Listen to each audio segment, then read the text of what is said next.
Hello ನಮಸ್ಕಾರ. Creative Ramya ಲಾಗ್ಸ್ಗೆ ತಮ್ಮೆಲ್ಲರಿಗೂ ಪ್ರೀತಿಯ ಸ್ವಾಗತ. ನಾನು ನನ್ನ ಮಗಳು ಟ್ರೈನಲ್ಲಿ ಬೆಂಗಳೂರಿಗೆ ಹೋಗ್ತಾ ಇದ್ವಿ. ನಮ್ಮ ಮಗಳಿಗೆ 1 ಮಂತ್ ರಜಾ ಕೊಟ್ಟಿದ್ರು. ಹೋದ್ಮೇಲೆ ರೀಲ್ಸ್ ಮಾಡ್ತಾ ಇರ್ತೀವ.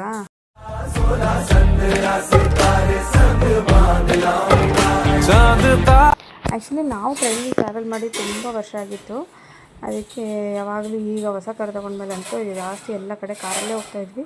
ನಾನು ಬೆಂಗಳೂರಿಗೆ ಹೋಗಿ ಕೂಡ 3 ವರ್ಷ ಆಗಿತ್ತು. ನಾನೊಂದು ರೀಲ್ಸ್ ಮಾಡ್ಕೊಂಡೆ. ನನ್ನ ಮಗಳು ಏನೋ ಬರ್ಕೊಳ್ಳೋದಿದೆ ಅಂತ ವರ್ಕ್ ಜಾಸ್ತಿ ಕೊಟ್ಟಿದ್ರು ಅವಳು ಹಾಲಿಡೇಸಲ್ಲಿ. ಅಲ್ಲೆಲ್ಲ ನಮ್ಮ ಅಕ್ಕನ ಮಕ್ಳು ಇರ್ತಾರೆ, ಅಲ್ಲಿ ಬರ್ಕೊಳಕ್ಕಾಗಲ್ಲ ಮಮ್ಮಿ, ನಾನು ಇಲ್ಲೇ ಒಂದು ಸ್ವಲ್ಪ ಬರ್ಕೊತೀನಿ ಅಂತೇಳಿ ಬರ್ಕೊತಾ ಇದ್ಲು. ನೆಕ್ಸ್ಟ್ ಡೇ ನಾವು ಇಶಾ ಫೌಂಡೇಶನ್ಗೆ ಹೋಗೋಣ ಅಂತ ನಮ್ಮ ಅಕ್ಕ ಹೇಳಿದ್ಲು. ನಮ್ಮ ಭಾವಂಗೂ ರಜಾ ಇತ್ತು ಸಂಡೇ ಆಗಿದ್ದರಿಂದ ಎಲ್ಲರೂ ಇಶಾ ಫೌಂಡೇಶನ್ಗೆ ಹೋಗಿದ್ವಿ. ಅಡುಗೆ ಎಲ್ಲ ತೊಗೊಂಡು ಹೋಗಿದ್ವಿ. ಅಲ್ಲೇ ಕೂತ್ಕೊಂಡು ಊಟ ಮಾಡಿದ್ವಿ. ಊಟ ಮಾಡಿಕೊಂಡು ಶಿವನ್ನ ನೋಡೋಕೆ ಹೋದ್ವಿ. ಅಲ್ಲಿ ಇಶಾ ಫೌಂಡೇಶನಿಗೆ ಇದು ಸೆಕೆಂಡ್ ಟೈಮ್ ನಾನು ಹೋಗ್ತಾ ಇರೋದು. ಹೋಗುವಾಗಲೇ ಒಂಥರ ವೈಬ್ಸು, ಹತ್ತಿರ ನಿಯರ್ ಬಂದಂಗೆ ಶಿವನ್ ನೋಡ್ತೀವಿ ಅನ್ನೋವಾಗ ಮನಸ್ಸಲ್ಲಿ ಒಂಥರ ವೈಬ್ ಸ್ಟಾರ್ಟ್ ಆಗಿರುತ್ತೆ. ಅದೊಂದು ಫೀಲ್ ಹೇಳ್ಕೊಳಕ್ಕಾಗಲ್ಲ. ಅದು ಒಂಥರ ಹಾರ್ಟ್ ಬೀಟ್ ಜಾಸ್ತಿ ಆದಂಗೆ ಈ ಥರ ಏನೇನೋ ಅನಿಸ್ತಿತ್ತು ನನಗೆ. ನಿಮಗೂ ಅದೇ ಥರ ಅನಿಸಿದ್ರೆ ನನಗೆ ಕಮೆಂಟಲ್ಲಿ ತಿಳಿಸಿ. ಇಲ್ಲಿ ನೋಡಿ, ಎಂಟ್ರೆನ್ಸಲ್ಲೇ ಸದ್ಗುರು ಸನ್ನಿಧಿ ಅಂತ ಎಷ್ಟು ಚೆನ್ನಾಗಿ ಬೋರ್ಡ್ ಹಾಕಿದ್ದಾರೆ. ನಾವು ಇದು ಹೋಗ್ತಾನೂ ಇದೆ, ಹೊರಗಡೆಯಿಂದ ಬರ್ತಾನೂ ಇದೆ. ಈ ಗುಡ್ಡ ಸುತ್ಕೊಂಡು ಹೋಗುವಾಗ ಈ ಕಾಣುತ್ತೆ ಈಶ್ವರ, ಈ ಕಾಣುತ್ತೆ ಅಂತ ನೋಡ್ತಾ ಇದ್ವಿ. ಮಕ್ಕಳಿಗೆಲ್ಲ ಅಲ್ಲಿ ನೋಡ್ರಿ, ಇಲ್ಲಿ ನೋಡ್ರಿ, ಕಾಣುತ್ತೆ ನೋಡ್ರಿ ಅಂತ ಹೇಳ್ತಾ ಇದ್ವಿ. ಫೈನಲಿ ಶಿವಪ್ಪನ ನೋಡಿದ ತಕ್ಷಣ ಎಷ್ಟು ಖುಷಿ ಆಯಿತು ಅಂದರೆ, ಈ ಗಾಳಿ ಬೆಳಕು ಎಲ್ಲ ತುಂಬ ಚೆನ್ನಾಗಿದೆ. ದೊಡ್ಡ ಜಾಗ. ನನ್ನ ಮಗಳೆಲ್ಲ ಒಂದಿಷ್ಟು ಫೋಟೋಸ್ ತಗೊಂಡ್ಳು. ನಾನು ಒಂದೆರಡು ರೀಲ್ಸ್ ಮಾಡ್ಕೊಂಡೆ. ಹೋದವರೆಲ್ಲ ಕೂಡ ಕೂತ್ಕೊಂಡು ಫೋಟೋಸ್ ತಗೊಂಡ್ವಿ. ನಮ್ಮ ಅಕ್ಕವರೆಲ್ಲ ಆ ಕಡೆ ಹೋಗಿ ಬರ್ತೀವಿ ಅಂತೇಳಿ ಹೋದರು. ನಮಗಂತೂ ಸಖತ್ ಖುಷಿ ಆಯಿತು. ನನಗೆ 2ನೇ ಸಲ ಹೋದ್ರೂ ಫಸ್ಟ್ ಟೈಮ್ ನೋಡ್ತಾ ಇದ್ದೀನೇನೋ ಅಂತ ಅನ್ಸೋ ಥರ ಈ ಮಕ್ಳ ಕೈಯಲ್ಲಿ ರೀಲ್ಸ್ ಮಾಡಿಸ್ತಾ ಇದ್ವಿ. ನೋಡಿರಿ, ಇಲ್ಲಿ ಒಬ್ರೊಬ್ರು ಒಂದೊಂದು ಥರ ಅವ್ರಿಗೆ ಹೇಳಿ ಮಾಡಿಸೋ ಅಷ್ಟೊತ್ತಿಗೆ ತಲೆ ಕೆಟ್ಟೋಗ್ತು. ಇಲ್ಲಿ ಸ್ವಲ್ಪ ಮುಂದೆ ಹೋಗಿ ಅಂದರೆ ಫುಲ್ ಓಡೇ ಹೋಗ್ಬಿಟ್ಲು. ಜನ ಬೇರೆ ತುಂಬ ಇತ್ತು. ನಾವೀಗ 2ನೇ ಸತಿ ಹೋದ್ರೂ ಯಾವಾಗಲೂ ಹಿಂಗೆ ಕ್ರೌಡ್ ಇರುತ್ತೆ. ಇಲ್ಲಿ ಪ್ರತಿದಿನ ಹಿಂಗೆ ಇರುತ್ತಂತೆ. ಅಲ್ಲಿದ್ದವ್ರನ್ನೊಬ್ಬನ ಕೇಳಿದ್ವಿ. ಅವ್ರು ಹೇಳಿದ್ರು ಪ್ರತಿದಿನ ಇದೇ ಥರ ಕ್ರೌಡ್ ಇರುತ್ತೆ ಮೇಡಮ್. ನಾನು ನನ್ನ ಮಗಳು ಒಂದಿಷ್ಟು ಫೋಟೋಸ್ ತಗೊಂಡ್ವಿ. ಆಮೇಲೆ ಒಂದು ಸ್ವಲ್ಪ ರೀಲ್ಸ್ ಮಾಡ್ಕೊಂಡು ಆಮೇಲೆ ನೈಟ್ ಲೇಸರ್ ಶೋ ಇತ್ತು ಇಲ್ಲಿ. ಅದಕ್ಕಾಗಿ ನಾವು ಬಂದಿದ್ದು.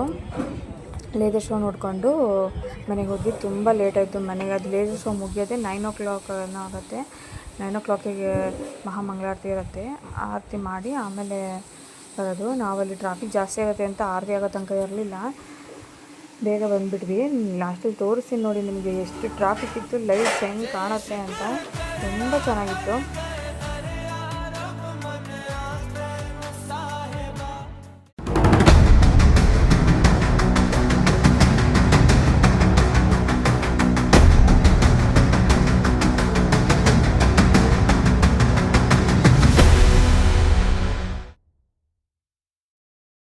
ಲೇಸರ್ ಶೋ ತುಂಬ ಚೆನ್ನಾಗಿ ಮೂಡಿ ಬಂತು ಮತ್ತು ತುಂಬ ಚೆನ್ನಾಗಿ ಎಕ್ಸ್ಪ್ಲೇನ್ ಮಾಡಿದ್ರು ಸದ್ಗುರುಗಳು.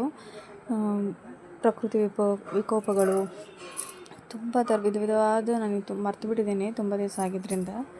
ತುಂಬ ಚೆನ್ನಾಗಿತ್ತು. ನೀವೆಲ್ಲ ಹೋಗಿ ಒಂದು ಸಲ ನೋಡ್ಕೊಂಬರ್ರಿ. ಆ್ಯಕ್ಚುಲಿ ಶೋ ನೋಡುವಾಗ ನನಗಂತೂ ಫುಲ್ ಗೂಸ್ ಬಂಪ್ಸ್ ಬರ್ತಾಯಿತ್ತು. ಏನೋ ಒಂಥರ ಒಳಗೆ ಒಂಥರ ಫೀಲಿಂಗು, ಮಹಾದೇವನೇ ನಮ್ಮ ಜೊತೆ ಇದ್ದಾರೇನೋ, ನಾವು ಮಹಾದೇವನ ಜೊತೆನೇ ಇದನ್ನೆಲ್ಲ ನೋಡ್ತಾ ಇದ್ದೀವೇನೋ ಹತ್ರದಿಂದ ನಿಂತ್ಕೊಂಡು ಅನ್ನೋ ಥರ ಫೀಲ್ ಆಗ್ತಾಯಿತ್ತು.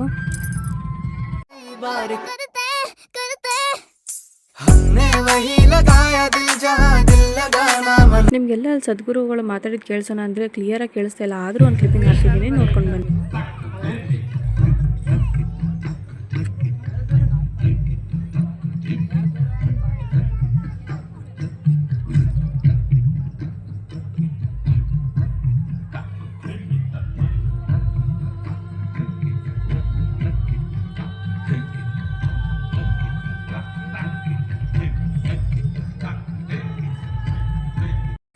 ನನ್ನ ವೀಡಿಯೋನ ಯಾರ್ಯಾರು ಹೊಸದಾಗಿ ನೋಡ್ತಾ ಇದ್ದೀರೋ ಅವರೆಲ್ಲ ಸಬ್ಸ್ಕ್ರೈಬ್ ಮಾಡ್ಕೊಳ್ಳಿ ಮತ್ತು ನಿಮ್ಮ ಫ್ಯಾಮಿಲಿ ಫ್ರೆಂಡ್ಸ್ ಜೊತೆ ಶೇರ್ ಮಾಡ್ಕೊಳ್ಳಿ.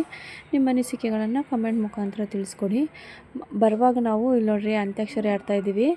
ಅದ್ರದ್ದು ಒಂದು ಕ್ಲಿಪ್ಪಿಂಗ್ಸ್ ನಿಮ್ಗೆ ಹಾಕ್ತೀನಿ, ಅದನ್ನು ನೋಡ್ಕೊಂಬನ್ನಿ. ಸುಮ್ಮನೆ ಕಾರಲ್ಲಿ ಕಿಚ್ಚಾಡ್ತಾ ಇದ್ದೀವಿ.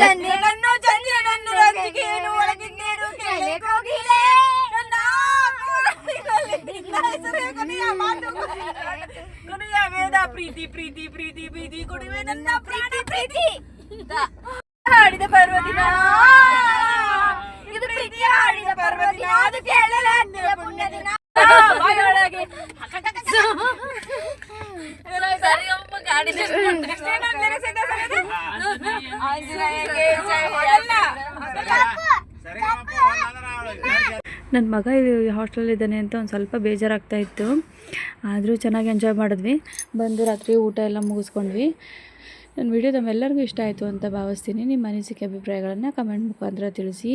Thank you, love you all, bye.